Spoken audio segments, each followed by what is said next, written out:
Substance গুলো যাতে সেলকে destroy না করতে পারে, সেলকে ড্যামেজ না করতে পারে, সেই জন্য হাইড্রোজেন পারঅক্সাইড কিন্তু কাজ করে থাকে। হাইড্রোজেন পারঅক্সাইড কি দেখছেন আপনারা?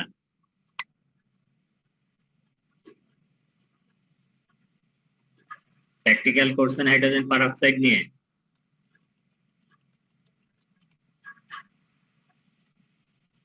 আমি কি বলতেছি শুনতেছেন তো? জি স্যার। হাইড্রোজেন পারঅক্সাইড দেখছেন? না স্যার দেখি।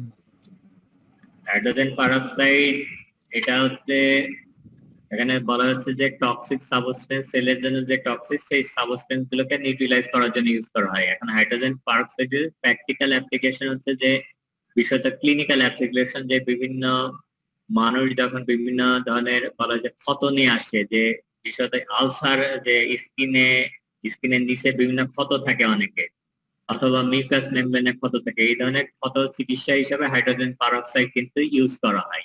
এবং এটা হচ্ছে অ্যান্টিসেপটিক রোল আছে, এটা অ্যান্টি মাইক্রোবিয়াল রোল আছে, যে এটা ব্যবহার করলে আপনার শরীরে কোথাও যদি কোনো ইনফেকশাস এজেন্ট থাকে সেইটা থেকে আপনি হাইড্রোজেন পারঅক্সাইড যদি ইউজ করেন, তাহলে ইনফেকশাস এজেন্ট গুলো হয়তো আপনি রিমুভ করতে পারবেন, অথবা অনেকাংশে সেটাকে নিয়ন্ত্রণ করতে পারবেন। তবে সরাসরি আপনি শরীরে কোথাও হাইড্রোজেন পারঅক্সাইড সরাসরি লাগানো হয় না। ইউজুয়ালি এটা হচ্ছে নর্মাল স্যালাইন, নাম শুনছেন নিশ্চয়, 0.9% সোডিয়াম ক্লোরাইড নামে একটা সলিউশন আছে, সেটার সাথে মিক্স করে এটা ব্যবহার করা হয়।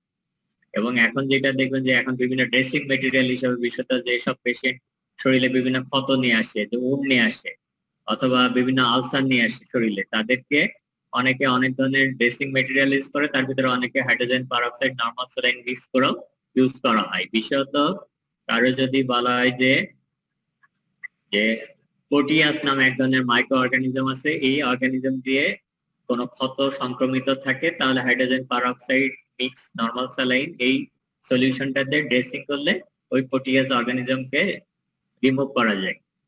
আর আপনারা যে এখন যে হ্যান্ড স্যানিটাইজার অথবা হ্যান্ড রাব ইউজ করতেছেন, যেটা করোনা ভাইরাসের সংক্রমণ থেকে বাঁচার জন্য যে হ্যান্ড স্যানিটাইজার অথবা হ্যান্ড রাব গুলো ব্যবহার করা হচ্ছে, সেখানে অনেকগুলো উপাদান নেই। যে এই হ্যান্ড স্যানিটাইজার হ্যান্ড রাবের মেইন উপাদান হচ্ছে অ্যালকোহল, যে আইসোপ্রোপাইল অ্যালকোহল অথবা ইথানল। এটার সাথে অনেক হ্যান্ড স্যানিটাইজারের সাথে দেখবেন যে ওখানে যুক্ত করা আছে ক্লোরহেক্সিডিন, অথবা অনেক হ্যান্ড স্যানিটাইজারের সাথে অথবা হ্যান্ড রাবের সাথে হাইড্রোজেন পারঅক্সাইড, গ্লিসারল, এই সাবস্টেন্স গুলো অ্যাড করা আছে, যেটা হচ্ছে অর্গানিজম, মাইক্রো অর্গানিজমের এগেনস্টে কাজ করার জন্য। আমি কি বললাম বুঝে গেল?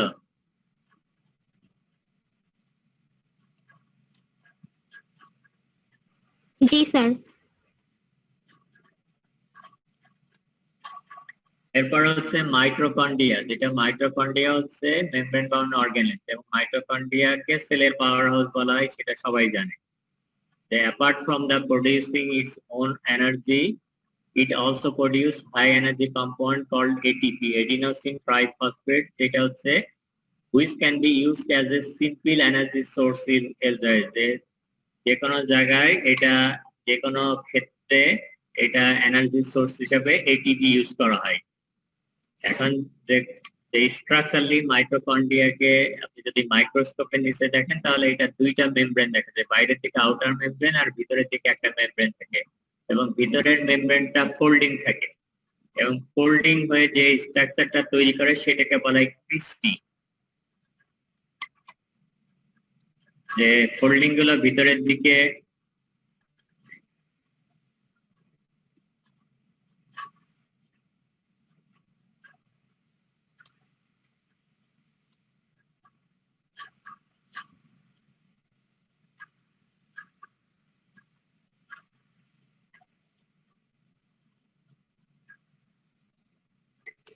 যে বাইরের এটা আছে বাইরের মেমব্রেন, আর ভিতরের মেমব্রেনটা ভিতরের দিকে ইনফোল্ড থাকে, এবং এই ইনফোল্ডিং এই স্ট্রাকচারকে বলা হয় ক্রিস্টি। এবং ভিতরে থাকে হচ্ছে ম্যাট্রিক্স। এখন যে মেমব্রেনটা থাকে, যেটা হচ্ছে যে an outer membrane that surrounds the structure and an inner membrane that provides the physical sites of energy production. The inner membrane has many infoldings that form shells which are enzymes attach and oxidize nutrients. The mitochondria also contain DNA which allow it to replicate, fire, and when necessary. Usually DNA তো থাকে হচ্ছে নিউক্লিয়াসের ভিতরে, কিন্তু মাইক্রোজোমে কিন্তু DNA থাকে মাইটোকন্ড্রিয়াতে, যে ডিএনএটাকে বলা হয় এক্সট্রা ক্রোমোজোমাল ডিএনএ, এবং এই ডিএনএ এরও ক্যাপাসিটি আছে উইদাউট যে যে নিউক্লিয়াসে যে ডিএনএ থাকে সেটার সাহায্য ছাড়াও কিন্তু এই ডিএনএ গুলো বিভিন্ন পরিবেশ পরিস্থিতিতে সে কিন্তু রেপ্লিকেট করতে পারে তার প্রয়োজন অনুসারে, তার ডিমান্ড অনুসারে।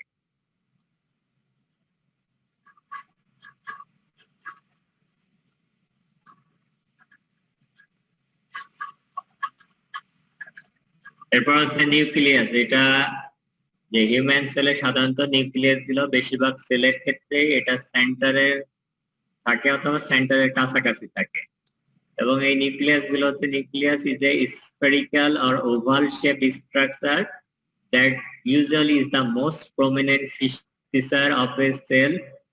এটা হচ্ছে membrane bound organism surrounded by the nuclear envelope, এবং নিউক্লিয়ার ইনভেলপের ভিতরের দিকে ফ্লুইড লাইক কন্টেন্ট থাকে যেটাকে বলা হয় নিউক্লিওপ্লাজম।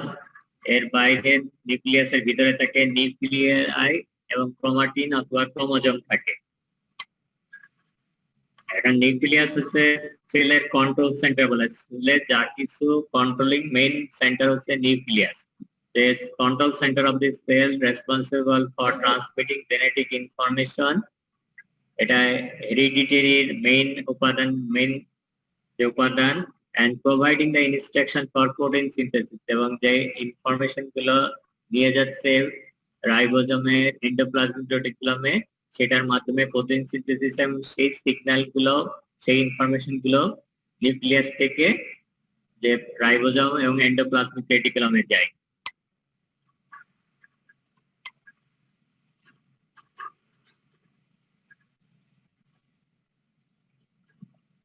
এখানে একটা ছবি দেওয়া আছে যে এটা হচ্ছে মাঝখানে নিউক্লিওলাস, তারপর ক্রোমাটিন। যে নিউক্লিওলাস এটা হচ্ছে কনডেন্সড এরিয়া যেখানে মেইনলি থাকে হচ্ছে যে যে অ্যাকুমুলেশন অফ আরএনএ থাকে এবং প্রোটিন থাকে হচ্ছে, এটা মিলিত হয়ে তৈরি করা হচ্ছে nucleolus.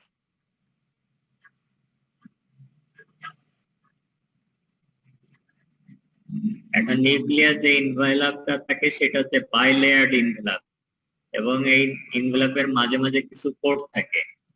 The nuclear envelope is a double-layered membrane perforated with pores which control the flow of material going in and out of the nucleus. The outer layer is connected with the endoplasmic reticulum, communicating with the cytoplasm of the cell. The exchange of large molecules, protein and RNA between the nucleus and cytoplasm happens here. এই জন্য ছবি আঁকানোর সময় যদি আপনি nucleus ছবি আঁকানোর সময় nuclear মেমব্রেনে যদি পোর না দেন তাহলে ছবিটা ঠিক হবে না। তারপর নিউক্লিওপ্লাজম হচ্ছে নিউক্লিয়াসের ভিতরে যে ফ্লুইড লাইট সাবস্টেন্স, যেটা দেখতে অনেকটা জেলির মতো, সেটাকে বলা হচ্ছে নিউক্লিওপ্লাজম। এবং নিউক্লিয়াসের অন্যান্য যে কম্পোনেন্ট গুলো থাকে এগুলো হচ্ছে এই নিউক্লিওপ্লাজমের ভিতরে এসে থাকে। যে নিউক্লিওপ্লাজমের কাজ helps the nucleus keep its shape and serves as the median for the transportation of important molecules within the nucleus. নিউক্লিওলাসের কথা বলছেন যে within the nucleus is an area known as nucleus. It is not enclosed by a membrane but it's just an accumulation of RNA and protein within the nucleus. Nucleus is the site where ribosomal RNA is transcribed from the DNA and assembled. যে এই নিউক্লিয়াসে হচ্ছে যে ribosomal আরএনএটা যে DNA থেকে যে আরএনএটা তৈরি হয় সেটা হচ্ছে যে এইখানে হয়, এবং এইখানে এই আরএনএ গুলো অ্যাসেম্বলিং হয়।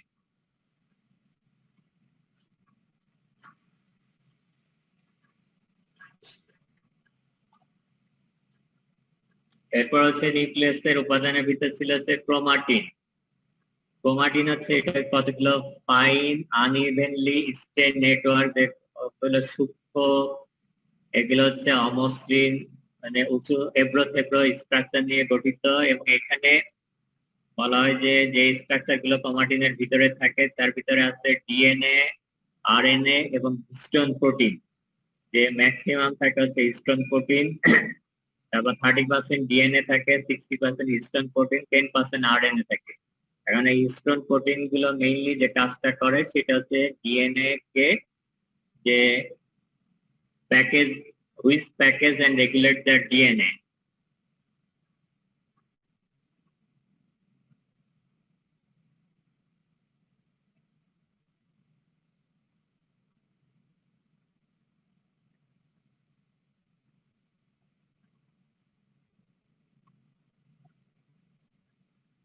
ক্রোমোজোমের কথা সবাই পড়েছেন যে chromosome content DNA in a condense form attach to a histoprotein. ক্রোমোজোমের সংখ্যাও সবাই জানেন, 46 ক্রোমোজোম থাকে, 26 অটোজোম আর এক জোড়া হচ্ছে সেক্স ক্রোমোজোম।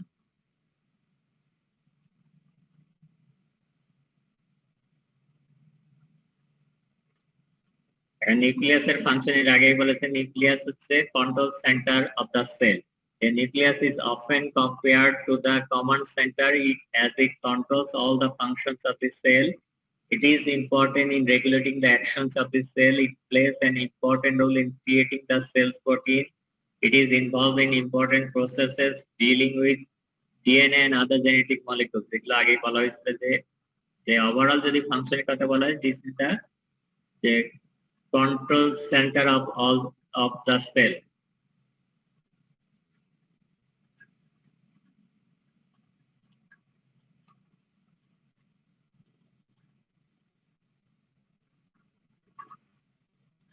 এখন ডিএনএ, এখানে এই জিনিসগুলো সংক্ষিপ্ত ভাবে পড়ানো হচ্ছে, পরে হয়তো যে যখন অন্যান্য পড়ানো হবে তখন একটু বিস্তারিত ভাবে, জেনেটিক্স যখন পড়ানো হবে একটু বিস্তারিত পড়াই দেওয়া হবে। The DNA or deoxyribonucleic acid contains the information needed for creation of proteins and is stored in the nucleus in the form of chromatin or chromosome. এখন নিউক্লিয়াসের যে is the site of DNA duplication which is needed for cell division and organism reproduction and growth. এখন DNA অথবা যে RNA না থাকলে কোন একটা অর্গানিজম কিন্তু ডুপ্লিকেশন হতে পারবে না, ডিভাইড করতে পারবে না, সংখ্যায় সে বৃদ্ধি প্রাপ্ত হবে না। যে এখন যেটা হচ্ছে যে আরএনএ ভাইরাসের নাম নিয়ে এটা নিয়ে অনেক কি হচ্ছে যে করোনা ভাইরাস কোন ধরনের ভাইরাস, আরএনএ ভাইরাস না DNA virus? RNA virus. RNA virus. এখানে একটা শব্দ বলা হয়েছিল ট্রান্সক্রিপশন, একটা শব্দ বলছিলাম যে নিউক্লিয়াস যেখান থেকে হচ্ছে যে ডিএনএ থেকে আরএনএ প্রোডাকশন হয় সেটাকে বলে ট্রান্সক্রিপশন প্রসেস। এই প্রসেসের মাধ্যমে ডিএনএ থেকে, ডিএনএ টেমপ্লেট থেকে আরএনএ তৈরি হয়, সেটাকে বলা হয় ট্রান্সক্রিপশন। আর করোনা ভাইরাসের ক্ষেত্রে আপনারা শুনবেন হচ্ছে রিভার্স ট্রান্সক্রিপশন নামে একটা শব্দ শোনা যায়। যে যে যে মেশিন দিয়ে পরীক্ষা করতেছে, যে পদ্ধতিতে পরীক্ষা করতেছে, যেটাকে বলা হয় আরটিপিসিআর। আরটিপিসিআর এর নাম শুনছেন না?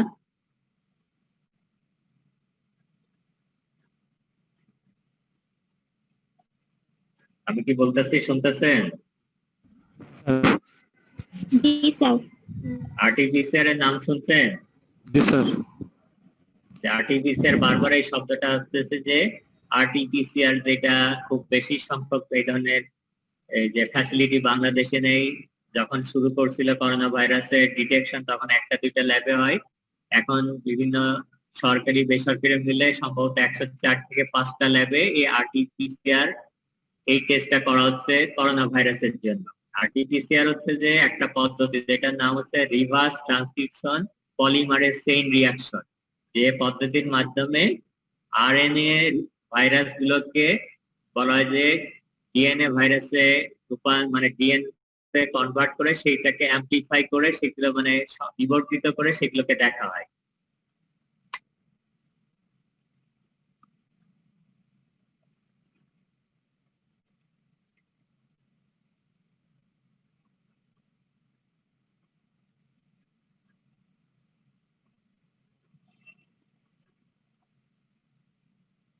আপনাদের কি ফিজিওলজি ক্লাস শুরু হয়েছে? জি স্যার। এরপর আছে RNA ribonucleic acid. the RNA are made from the DNA template. এখন RNA types এর ভিতরে আছে messenger RNA, ribosomal RNA, transfer RNA. Messenger RNA directs the synthesis of a protein.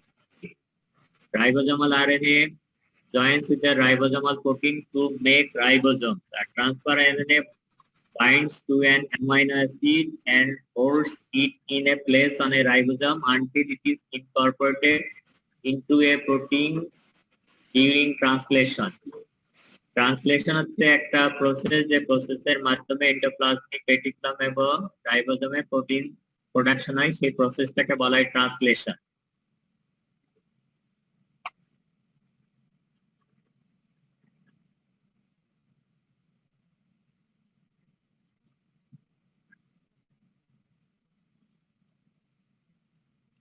এখন এখানে নিউক্লিয়াস সম্পর্কে একটু তথ্য দিতে, every complete human cell has one nucleus, exception হচ্ছে red blood cell have no nucleus. আবার এক্সেপশন এখানে লাগাতে muscle cells are many cell fuse together so have many nuclei. Usually skeletal মাসেলে, অনেক ক্ষেত্রে স্কেলেটাল মাসেল গুলোকে যেহেতু বিভিন্ন ধরনের অ্যাক্টিভিটি অনেক বেশি করতে হয়, এই জন্য স্কেলেটাল মাসেলে ফাইবারে একের অধিক নিউক্লিয়াস থাকে।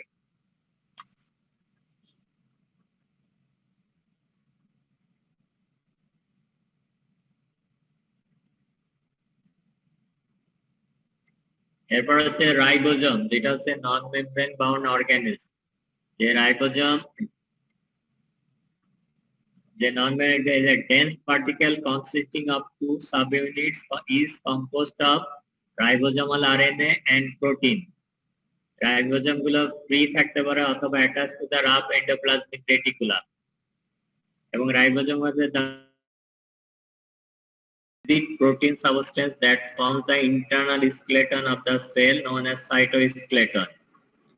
এখন এইখানে আবার কিছু কিছু স্পেশাল কিছু আছে, যেমন মাইক্রোটিবিউলস, যেটা বলা হচ্ছে যে কিছু কিছু মাইক্রোটিবিউলস মিলে একটা স্ট্রাকচার তৈরি করে যেটার নাম হচ্ছে সেন্ট্রিওলস। সেটা নাম হয়তো শুনছেন, সেন্ট্রিওলস এবং সেন্ট্রোজোমের নাম শুনছেন। সেন্ট্রিওলস এবং মাইটোটিক স্পিন্ডল তৈরি করে, যেগুলো হচ্ছে সেল ডিভিশনের জন্য দরকার হয়। Some of the microtubules also make up the centrioles and mitotic spindles within the cell, which are responsible for the division of cytoplasm when the cell divides.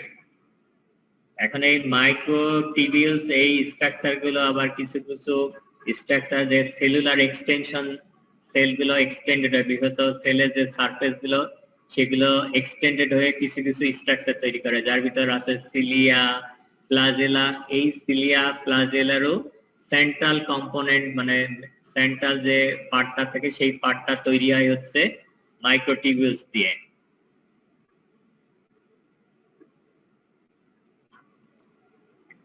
এখন মাইক্রোটিবিউলস হচ্ছে cylindrical structure made of tubulin protein, এবং এই microtubules support the cell and give it shape, involve in intracellular and cellular movements, form centrioles and cilia and flagella if present. আর microfilament হচ্ছে এটা fine filament, এটা খুব বেশি বলা হয় যে মানে আকারটা খুব বেশি না, এটা 7 ন্যানোমিটার থাকে। The fine filaments composed of protein actin involved in muscle contraction and other types of intracellular movement help forms cell cytoskeleton. যে আপনি মাসেলে যে মাসেল ফাইবারে যে প্রোটিন গুলো থাকে তার ভিতরে একটা হচ্ছে অ্যাক্টিন আর একটা হচ্ছে মায়োসিন, যেগুলো মাসেলে লেন্ডেনিং এবং শর্টিং এর সাথে সম্পর্কিত। এখন সেন্ট্রিওলের কথা বলা হয়েছিল যে মাইক্রোটিবিউলস দিয়ে সেন্ট্রিওলস তৈরি হয়। যে এখানে দেখেন যে সেন্ট্রিওলস, এখানে হচ্ছে ট্রিপলেটস, যে 3টা মাইক্রোটিবিউল একসাথে মিলে এরকম টোটাল 9টা ট্রিপলেট মিলে তৈরি হয় হচ্ছে সেন্ট্রিওলস।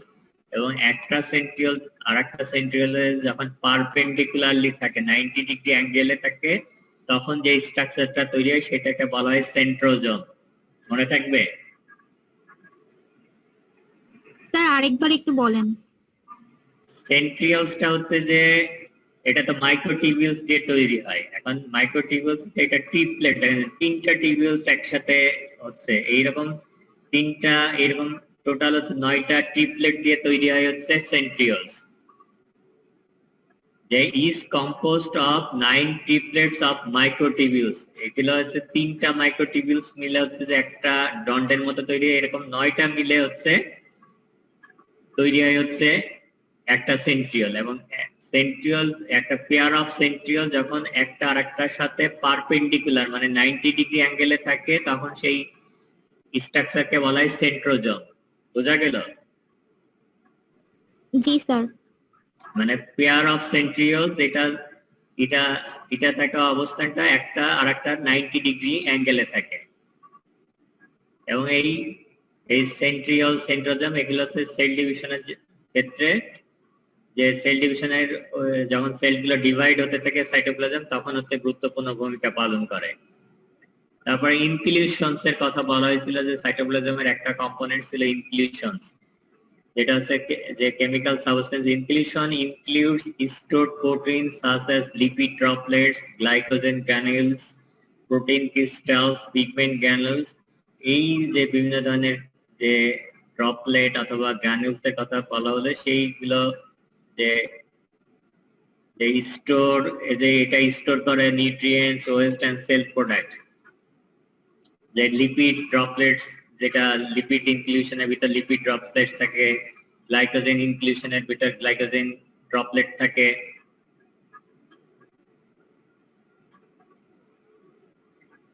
এরপরে কতগুলো শব্দ বলছিলাম যে সিলিয়া, ফ্লাজেলা, মাইক্রোভিলাই। সিলিয়া, ফ্লাজেলার কথা বলতে এই সবগুলো স্ট্রাকচারই হচ্ছে সেলুলার এক্সটেনশন। সেলগুলো বাইরের দিকে এক্সটেন্ডেড হয়ে এই স্ট্রাকচার গুলো তৈরি করে, যে সিলিয়া, ফ্লাজেলা এবং মাইক্রোভিলাই। এবং সিলিয়া, ফ্লাজেলা যে এটার হচ্ছে মেইন কম্পোনেন্ট হচ্ছে মাইক্রোটিবিউলস। যে a short cell surface projections is cilium composed of 9 pairs of microtubules surrounding a central pair। মানে প্রত্যেকটা সিলিয়া, যে সিলিয়াম হচ্ছে সিঙ্গুলার নাম্বার, যে প্রত্যেকটা সিলিয়ামে যে 9টা 9 পেয়ার অফ মাইক্রোটিবিউলস থাকে পেরিফেরিতে এবং এক পেয়ার থাকে হচ্ছে সেন্ট্রালি। এবং সিলিয়া গুলো হচ্ছে যে coordinate movements creates a unidirectional current that propels।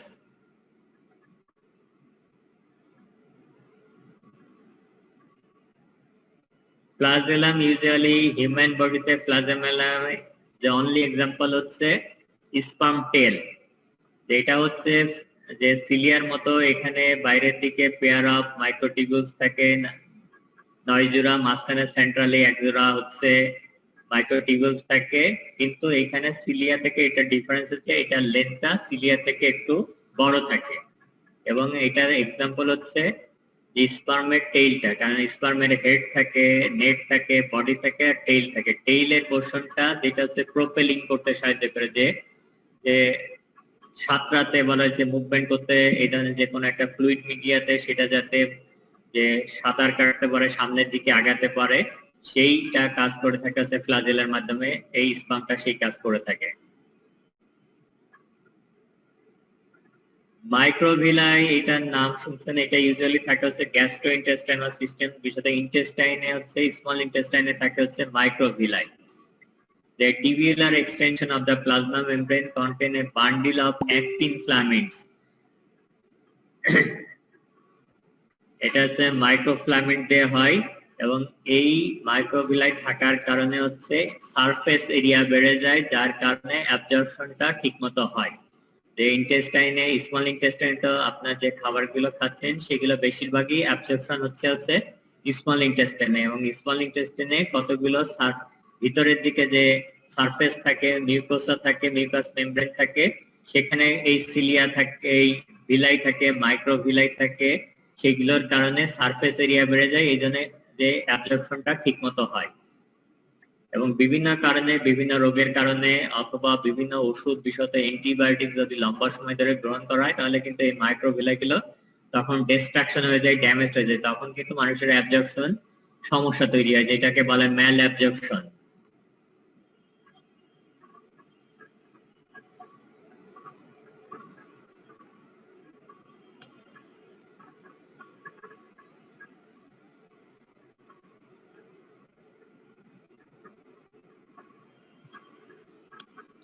আজকে এই পর্যন্ত কার কোনো কোশ্চেন আছে কিনা বলেন।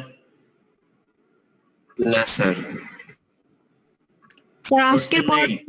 ভাইবার জন্য নাকি রিটেনের জন্য? রিটেনের জন্য যেটা মানে পরে খুব বেশি যে পরে এরকম দেখা যায়, কিন্তু রিটেনের জন্য যে এর আগের দিন যে সেলের ডেফিনেশন, সেলের যে ড্রয়িং লেভেলের টিপিক্যাল হিউম্যান সেল, এটা পড়তে পারে। আর আজকের ভিতরে যেটা পড়ার সম্ভাবনা থাকে যেটা হচ্ছে হোয়াট ইজ অর্গানিলস বলে, তারপরে mention the name of the membranous and non membranous organelles. এবং এটার আবার কিছু কিছু ক্ষেত্রে বলা যায় যে সংক্ষিপ্ত ভাবে যেটা রিটেনের জন্য যেটা হচ্ছে mitochondria, endoplasmic reticulum, Golgi complex, nucleus, এগুলো হচ্ছে আপনার একটা রিটেনে পড়তেও পারে। তবে অর্গানিলসটা কমনলি বেশি পড়ে, সেলের ড্রয়িং লেভেল বেশি পড়ে, সেলের ডেফিনেশন পড়ে, এগুলোই বেশি পড়ে। আর ভাইবার জন্য তো আপনার যে কোনো কিছুই, যে ভাইবার জন্য তো একেবারে বিস্তারিত ধরবে না, হয়তো যখন এই রিলেটেড কোনো প্রশ্ন হবে হঠাৎ করে একটা জিনিস ধরতে পারে, সেটা যে কোন ধরনের স্ট্রাকচার, সেটার ফাংশনটা কি, এই ধরনের প্রশ্নগুলো অনেক সময় জিজ্ঞাসা করতে পারে।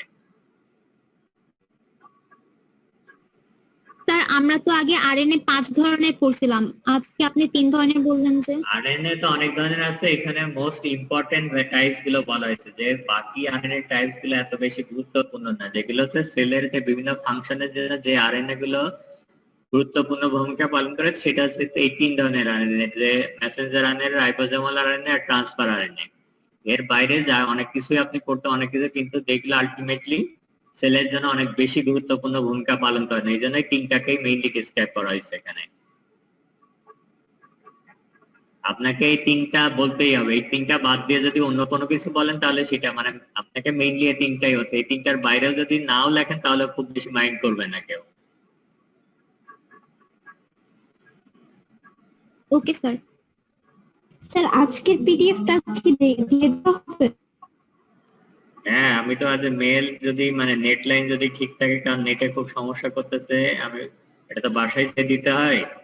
আমি যদি ওখানে কয়েকদিন ধরে নেটে যদি নেট ঠিক থাকে তাহলে আজকে আমি পাঠিয়ে দিব, আর যদি না থাকে তাহলে কালকের ভিতরে আমি চেষ্টা করবো পাঠানোর।